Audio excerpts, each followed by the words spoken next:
Okay, we've already talked about golf. We're talking baseball now. People staring, people will, but you don't care. It started out when I was really young. My dad played baseball. Well, my dad was a great athlete. You have a son, and you know that this son is going to live up to your expectations of My first introduction to the Atlanta Braves was when they moved down to Georgia from Milwaukee. Which side am I on? I'm confused now. And it all started when a friend of my family's, Frank Nash, had a relative whose name was Whitlow Wyatt, and he was the had a relative who was the pitching coach for the Atlanta Braves, Pritlow. 12 times I've tried to deliver this line, I swear. I'm gonna go play golf, I'll be back. Had a relative who was pitching coach for the Atlanta Braves, and his name was Whitlow Wyatt.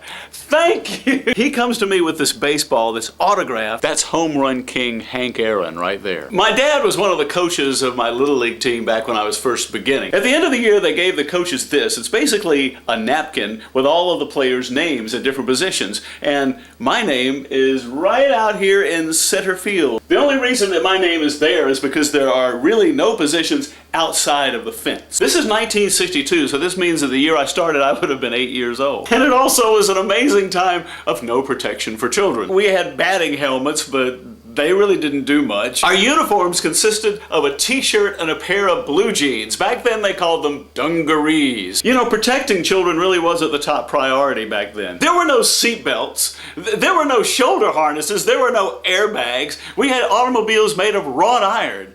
If you had a head-on collision, they'd just hose off the dashboard and sell it to the next guy. And even more impressive, I found my old mitt from Little League. Now, I didn't always use this glove. It eventually became a catcher's mitt. I'm going to tell you everything I know about how you select a catcher for a team. All of the other positions are taken. And then they go, wait a minute, who's going to catch?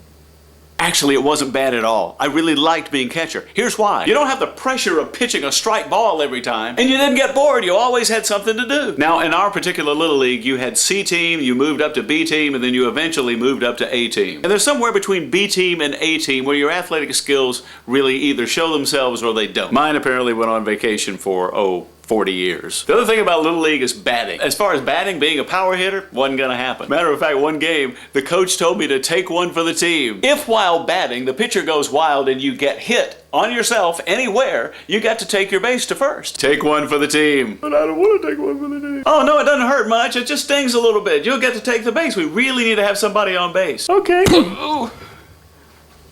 Somebody hit a pop ball and I took the mask off to catch, and the next thing I know, it hits me right between the eyes and I'm on the ground. When I open my eyes, the umpire is right over me giving me some advice. Boy, you don't need to take your mask off like that. You could get hurt. I believe that's the first time I ever gave anyone the finger.